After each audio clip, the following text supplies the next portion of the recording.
BB851, turn right, heading 180. Order 14 Papa, turn right 245, report localizer established 27. What is the current situation update at Lufthansa? But before we begin, if you're new to the channel, feel free to hit that subscribe button and turn on post notifications to never miss a video here on the channel. Now, what is currently going on at Lufthansa? A carrier frequently featured. Stay tuned as I take a look at how they're adapting to the industry, their financial state, and more. Beginning though with their current financial state.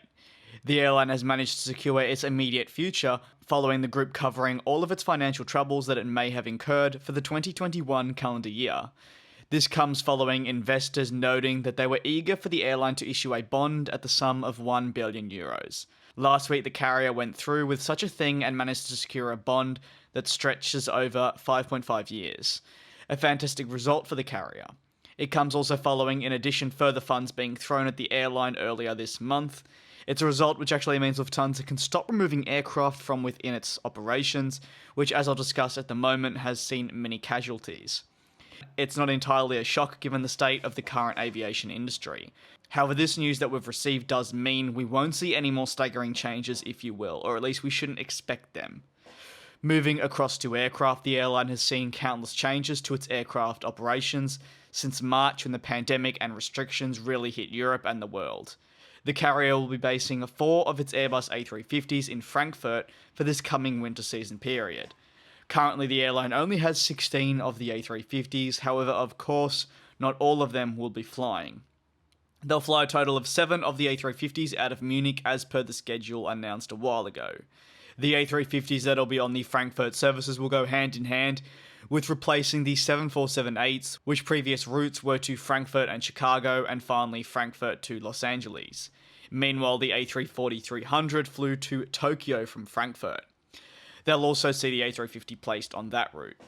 The airline recently retired all of its A340-600s and now the A340-300s, of which most are grounded, are on the chopping board as well. It's part of a major overhaul that has also seen the carrier halve their Airbus A380 fleet, which originally consisted of 14 aircraft, now features just 7 aircraft moving forward.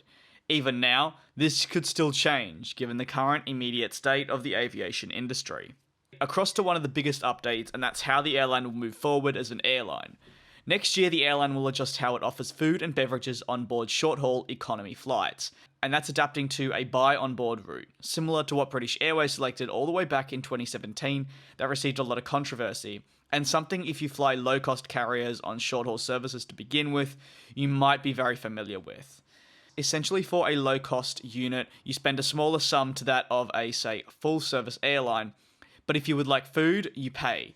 Same if you want added baggage or simply baggage stored underneath the aircraft. Lufthansa will begin introducing this in spring of 2021, with in addition other members within the Lufthansa group, that's Austrian and Swiss as well, also adapting this method. The executive board member at Lufthansa, who is responsible for customer IT and corporate responsibilities, said, "The new offer was developed on the basis of feedback from our customers. With the high-quality offer available for purchase, our passengers will be able to decide what they want to eat and drink on their own journey." It's a move, though, that really just ties Lufthansa in more with other low-cost units around in Europe on short-haul services, especially with now the added cost should you wish to purchase food on board your 2-hour scheduled flight. I'd also like to make point of the comments made saying that this was purely down to, say, a customer feedback response. I don't think customers necessarily want to be purchasing their food on board. If it was provided to them free of charge, this would be a much better result. I feel as if this is being used essentially as an excuse, given what's currently going on with the world and aviation in general. What are your thoughts, though, on the current state of Lufthansa? Feel free to drop them in the comments below. If you want me to cover the situation of any other carriers, don't hesitate to let me know.